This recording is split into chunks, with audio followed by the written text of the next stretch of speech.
question is about the pension system, and this is important. Let me talk about how many people in this room either are retired from the state or are working for the state or have an immediate family member who is. Okay, look at that. I mean, that's easily half the room, maybe more. A lot of people in this room. So this is a very germane question. Let me just tell you right now, the pension system is the worst funded pension system in America, in the history of the world. Not just of the United States, in the history of the world, where defined benefit plans have existed the world over for many years. There has never been a pension system as poorly funded as ours currently is. It did not fail, ever. So what we are trying to do is save something that has never been saved before. So this is, and again, it's a, please hear this and understand this. When I hear people say, oh, you're just saying that, why in the blazes would you make up something like that? Why would I put $3 billion into a system at the expense of everything else we care about, everything we've been talking about, everything from the health care, the livelihood, the programming, not to mention roads and bridges, how many times the median get cut during the summer? People have been noticing that it gets longer than it used to. Yeah, because we put $3 billion into the pension system.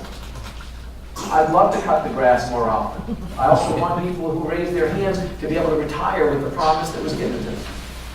And we have straight up lied, and the we is the Commonwealth of Kentucky. Previous governors and legislators have been lying, intentionally or otherwise, to the people of Kentucky for a long, long time. Let me briefly explain how we got here. The defined benefit plan is one that worked 50, 60, 70 years ago when it was put in place, because for everybody up here at the top that was retiring, down here at the bottom there were 25 or 30 people working. And then it was 20 and 15 and 10 and 5 and 4 and 3 and 2 and 1. How many of you have ever heard that Social Security is in trouble? And if you're under 50, you're not betting you'll get it. How many of you know? Exactly. Let me tell you something. Social Security has more than 3 people paying in for every 1 person who's getting anything out. More than 3 down here for every 1. Kentucky has less than 1 person paying in for everyone getting out. So if you think Social Security is in trouble, it's 350% more well-funded than our pension system is in terms of the ability for it to be saved by people that are paying in. And also, the federal government has the luxury of being able to print money. We don't. We can't print money and fill it out. We can only get it through one of 2 ways. We either tax people, and then they have the ability to move if they want to, and they have historically. Or, if we don't tax it, we have to borrow it. But our cost of borrowing is going higher and higher, and if we were even able to get the money, we couldn't begin to borrow. The amount of money we owe right now, the unfunded amount for those who raised their hands, and everyone else like you, we have an obligation that we don't actually currently have. It's about 6.5 times the total, and that's conservative, I'll tell you. Especially, you look at what the markets are doing in the last couple of weeks, that is very conservative. It's about 6.5 times the total revenue the state has in a single year.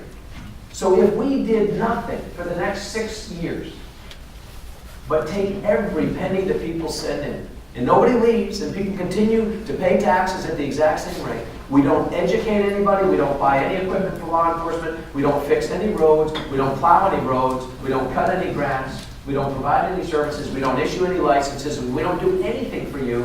We take all your money though, because you just are happy to do this and you stay here anyway, even though you're getting no service, and we take every red cent and we put it into the pension system for the next 6 to 7 years. We would get back to ground level. That's how deep the hole is that we're in. I said I ran for 2 reasons. This was one of them. The pension issue and the adoption issue. They're both. I've lived in Kentucky for 20 years. I've run money for pension systems. I managed money for endowments and foundations, for retirement systems. I never ran money for anybody, for any pension systems in Kentucky for the state, but I ran money for other states. I know what this looks like. I kept seeing this happen. I said, how is it that nobody is doing anything about it? I would talk to legislators and they would say, it's not that bad. Here's what I'll tell you. In the private sector, the Pension Benefit Guaranty Corporation, you often hear it referred to as the PBGC. It's an entity that basically backstops failed pension systems in the private sector. They step in if a private sector plan offered by XYZ company is considered to have failed.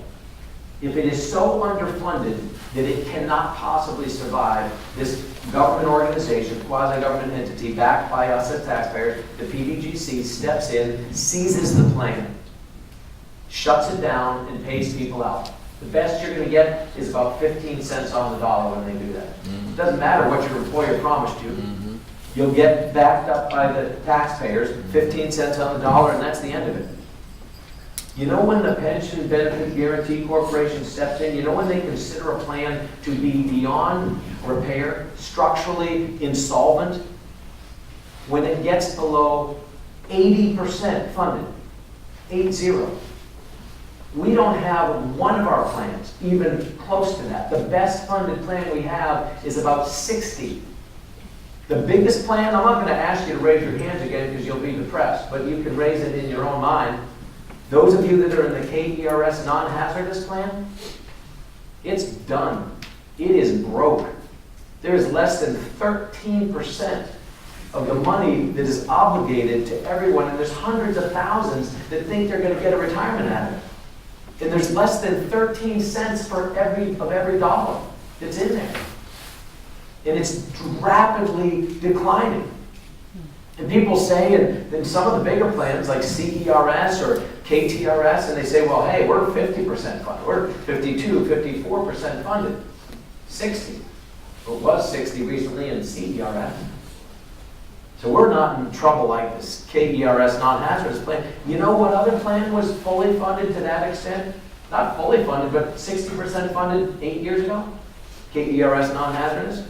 Once it's broken, the reason the PBG steps in at 80 is once you're there, you're done. It's over. Demographic reality, statistical financial reality, actuarial reality comes to roost in ways that people don't understand. And people are afraid of it. I don't blame them. They're like, well, they better just get the money somewhere. Where? In a state where you can only tax it and only borrow it, and you can't afford to borrow it because no one would even lend it to you, but if they did, it's at a price you can't afford to pay back, and even if you do that, you're just sticking it down the road on your kids and grandkids. If that's not an option, and the only other option is to raise taxes to the point that people choose to leave because this isn't East Berlin and they can go to Tennessee if they want to, or wherever, and they do, then those are seriously not viable options. The only other way is to save the system, to structurally save it. You can't just, people are like, well, they better just fund it. They didn't make the ARC. You've heard that. How many of you have ever heard this? They'd only just made the actuarially required contribution. I mean, we've all heard it said. Just find funding first. Sounds cute. Looks good on a poster. It's easy to remember. Doesn't mean diddly in terms of the actual finances. Because CERS by law always had to put the funding in first. That's the county employee retirement system. Many of you raise your hand might be a part of it. They always found the funding first. They were required to, as your local elected officials know. And yet they are also severely underfunded. It has been estimated, and again, conservatively, that of the 100 cents of every dollar that we owe, had we always put in the ARC, and incidentally, I'm the only governor that ever has. I'm the one that people are upset with, but I'm the only governor who's ever actually funded the pension system in its entirety. I'm also the only governor that has never swept the lottery funds. I put 100% of that money into education, which is what we were promised. I put 100% of the money from the CLEF funds into law enforcement, which is what we were promised. The previous governor took $117 million in 8 years out of the law enforcement funds, and our law enforcement people never got a pay raise for 20-something years until I was elected. Yeah. They never got a bonus increase, even though we were taking $100-something million out of the pool. They were supposed to get these bonus increases for 21 years. Again, I don't say this because I deserve, so I'm just doing the job I'm supposed to do. So is every governor before me. So are the ones that are going to follow me. You should expect nothing less. Whoever does this job, I don't care their party. Their job is to do what they're supposed to do, not blow smoke in order to get elected, and then grease the wheels and feather the nest to their friends and their political, seatmates. That's nonsense. And so the things that I'm doing because this is what I said I would do. As I said earlier, this is my first political job. I never studied political science. I didn't set out thinking I want to be an elected person someday. You're gracious in terms of the tirelessness of it. It is kind of, tiresome at times, but you know what? I don't regret that. I did this on purpose. I'm running again because there's still a lot of wood to chop. There's a lot to be done. A lot to be done. But I will tell you, it doesn't matter who follows me immediately. It matters who follows me ultimately the next time. Because to truly change a state, not for the handful of people who've been greasing their wheels, but to really change it, to get our financial foundation back underneath it, it will take a generation. It will take 15 to 20 years at a minimum. Look at a state like Texas that just seems to be eating everybody's lunch. I lived in Texas 25 years ago. I was in the military at Fort Hood. I'm telling you, it was not that way then. It wasn't. And it is now. You look at Indiana. I mean, it started with Mitch Daniels. They were in a bigger mess than we were. They're still not perfect, but they're way ahead of us. You look at Tennessee, they're years ahead of us. We've got a lot yet to do. But this pension system is in big trouble. Let me say two more things about it real quickly. Number one is we're about to get a ruling from the Supreme Court on Senate Bill 151. I didn't finish the thought. I was going to say this. Even if we had always put in the funding, we would still have a hole that's 84% the size that we're in right now. In other words, if we had always met the arc for every plan all the way along, we would still have 84% of the problem that we have. That would have only accounted for 16% of the solution. That's important to bear in mind. Funding first sounds good. Would only been 16% of the solution, better than nothing. But we are on a demographic downward spiral. What people didn't figure out is that there aren't enough people coming into the workforce, and there aren't going to be. And we've had actuaries for a long time that have been approving the fact that we're going to assume rates of return from the market that we're not getting. Even last year, all the people who wanted to say I'm the bad guy, see I'm making up false numbers, I'm scaring people, I'm pretending the problem's bigger than it is. Really? I can't even begin to communicate to you how badly we are underfunded, how severe this is, and how almost with no exception this system is going to fail. I wish that weren't the case. I'm the last governor that gets to kick this. I could have come in, continued to spend like everyone before me, take the billions and spend them on other things that would have made me the most popular governor in the world right now. Instead of putting $3 billion into a system where the people benefiting from it hate me for talking about the fact that it's in real trouble. But I didn't do that because it's the wrong thing to do. It's not going to fail under my term, but it's going to fail 3 to 5 years from now, the KERS non-hazardous plan, and the other ones in the years after that. I could have ignored it, let it fail on the next guy. Which brings us to this Senate Bill 151. People were protesting, people were upset, people were angry, people said, we want that struck down. It's now the Attorney General, whose job it is to defend the people of this state, to defend our laws and to defend our people, to look out for our best interests, sued the state, said they want to strike down 151. So did a whole number of other people. The Supreme Court may give them what they want. I can tell you right now, if 151 is struck down, you can kiss the system goodbye. Because 151 does two simple things. It doesn't fix the system, not even close. Not even close. But it does stop the bleeding and gives us the possibility of living to see another day, to coming up with structural changes that will somehow save this system. There were only two things that 151 does. Number one, 151 simply says that for future employees, not those of you who raise their hands, but future people who don't even currently work for the state, that if a future employee comes in, they cannot be promised or will not be promised what the current employees and past employees have been promised. Because if we promise them what we have promised to others, we are lying to them and we know it. We know that financially it cannot be delivered. Why would we do that? And yet the Attorney General and others think that that's a lie that we should continue to tell people because it feels good. Nonsense. People deserve the truth. They deserve better than we've been giving them. So number one, it says future employees can't get the same promises that current and past employees have gotten. Number two, it says that whether we want to or not, future governors and legislatures, and again, I'm the only one that's ever fully funded this. And I wouldn't bet you're going to find anyone else that's running now or will ever run that will be willing to take this kind of grief to do the right thing. You're not. And it's not because I'm so special. You can give my parents credit for telling the truth and delivering on it. This is how I was raised. You tell people you're going to do something and you do it. This is what we owe you, period. Even if it's not pleasant, even if it's not fun, even if they don't understand it and don't like it.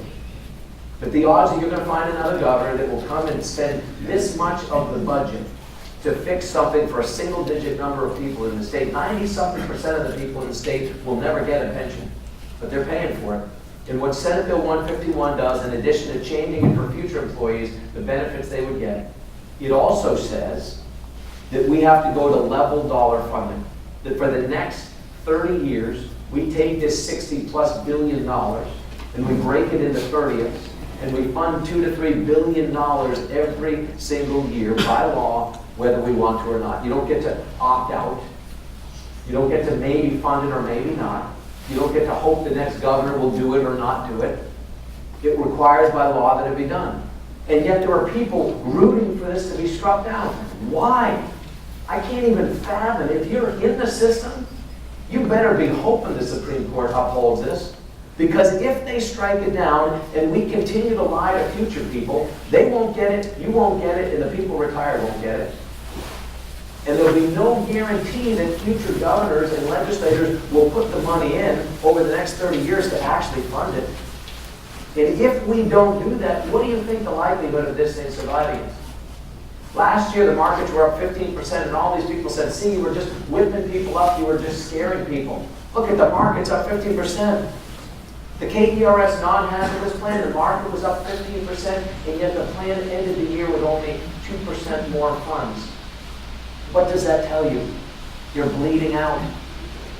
We're not having a 15% year this year. We're underwater. The markets are down again big today. At least they were when I last looked at it. The point is this, we're in big trouble. The systems are failing. And again, just telling you the truth, there's never been a system as bad as ours that did not fail. So we're trying to save it. I'll say one final thing at the risk of beating this to death. Let me give you one example of how we got here. We have promised people things they could not be delivered. There was no actuarial or financial basis for our ability to promise this to people. So for example, and again, there's plenty of people, especially those of you who are retired, that raise your hand. You retired, most of you who retired some years ago, with fairly modest amounts of monies that you receive on a monthly basis. But in recent years, we've allowed more and more games to be played. And by games, I'm talking about high threes and high fives, the accrual of sick days and the accrual of vacation days, which people have earned. People should be paid for.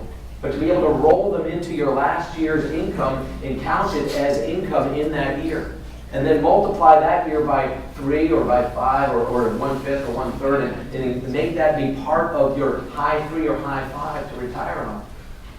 There was no basis for this. There was no accrual. Nobody accounted for that. Where was that money going to come from? In the last 12 months, people, just to pick one of the pension systems, it's actually one of the more well-funded ones, KTRS. KTRS, the average person retiring now, and for some of you who are retired at KTRS, you'll be outraged at this number, but this is the reality, and it's not going down, it's going up. The last 12 months, the average annual income for someone who retired in the last 12 months in the KTRS system, $62,374 a year for life. $62,374 a year, plus free health care. The 90-some-odd% of the people who aren't getting that are paying for that. Now, are those people wrong? No. Did they do anything wrong? No. Did they earn what they are receiving? They were promised it. They were promised it. They did everything they were asked to do. They broke no laws. They did nothing wrong. But legislators and governors, out of a sense of wanting to sugar people up and get votes, promised people things they shouldn't have promised them. And the sad reality is, it is impossible to maintain that. There is nobody, you would be hard-pressed to find anybody in this state who put more than $200,000 away over the course of their years. And think about this. Let's just say you made $50,000 a year for 30 years. You started at 22, you retired at 52. And let's just say you averaged 50,000. Most people didn't make that. But dial it up or down to fit your need. Up until recently, the most anybody put in was 9%. Now the most anybody puts in is 13%. But let's just say, for the sake of argument and for fun, that in reality it was 13% going back to 30 years, which it wasn't. If you made $50,000 a year for 30 years, and you put 13% of it away over the course of 30 years, that means you put away $6,500 a year, every year for 30 years. $6,500 a year. Over the course of 30 years, that's $195,000. There probably is nobody, if anybody, who actually put that much away over the last 30 years in Kentucky. But let's just say somebody did. If you're coming out now and you're making 40, 50, 60,000 or more a year in retirement, how many years does it take you to use up all the money you've saved? A few, 3, 4, 5 years. You may still be in your mid-50s by the time that money's gone. People say, well, that's why it's invested in the markets. Yeah, how's that working? The reality is people go, it needs to be put into government bonds. Yeah, and how's that working? Where's the yield? Where's the return? Where in the world, let's just say you retire at 52. You start at 22 and retire at 52. And let's just say you're only making $40,000 a year in retirement, not 60. Let's just say you're only making 40, which is closer to the average. If you're making $40,000 a year and you retire at 52, you're going to live to be 92 years old. You are. Pretty good odds. Many will. Some longer than that. So you're going to make 40 years worth of retirement. At $40,000 a year, that's $1.6 million. In what world, in what investment world do any of you know where you can take $195,000 in this instance, turn it into $1.6 million with free health care to boot? Where does that work? How is this even remotely possible? It's not. It is not. It has never been. Nobody bothered to take the time, or if they did, they kept their mouth shut, to actually walk through what I've just described to you. It's not that complicated. But it was easier to just pretend it was going to always be there. And shame on the people who have lied and lied and lied. But a lot of it has happened, and it's got to stop. Because if it goes down, I'm telling you right now, you watch what happens to the credit rating of this state. If this Supreme Court comes out and says we have the ability to dictate what pension plans look like, the legislature doesn't, which is what they may do. Because here's the thing, in Kentucky, we elect our Supreme Court justices. We elect judges at every level. And I know there may be some in this room, and so I'm sure it won't be the ones I'm talking about, but I will just say in general, in this state, there are many judges who have no business making laws. Because trust me, that's what they're doing from the bench. Their job is to parse the law. There are people who run for judge in this state who literally can't afford to pay their own way as a private practice attorney. They can't get enough billable hours. They're not competent enough as an attorney, so they run for judge, and maybe someone runs against them, maybe they don't. They make the case. Now all of a sudden, they're the judge. They're not even good lawyers, some of them. They don't understand the law, but now they're the judge. And so they assume for themselves, sometimes, not all, some, will assume for themselves a certain authority and responsibility from the bench they don't even have. Their job is to interpret the law itself, not make laws. That's right. But they're doing it. And if our Supreme Court says the legislature can't change future benefits, that's our job. If we have 7 people who say it's their job to decide how laws are made, we're in trouble. Big trouble. And you watch what happens to the credit rating of this state. You watch what S&Ps and Fitches and Moody's do the day after that ruling will come out. They strike down the legislature's ability to try to fix this system and assume it for themselves because it helps them get reelected, or whatever reasoning they would use. You watch what happens to the credit rating of this state. We already are one of the worst credit rated states in America. And if that gets struck down, then you watch our ability to borrow. Dries up. The cost goes up. businesses think twice about, do I want to be the one moving there if I'm left holding the bag if this all goes south? These things are all connected. This is not a fun topic to discuss. What else do you all want to talk about?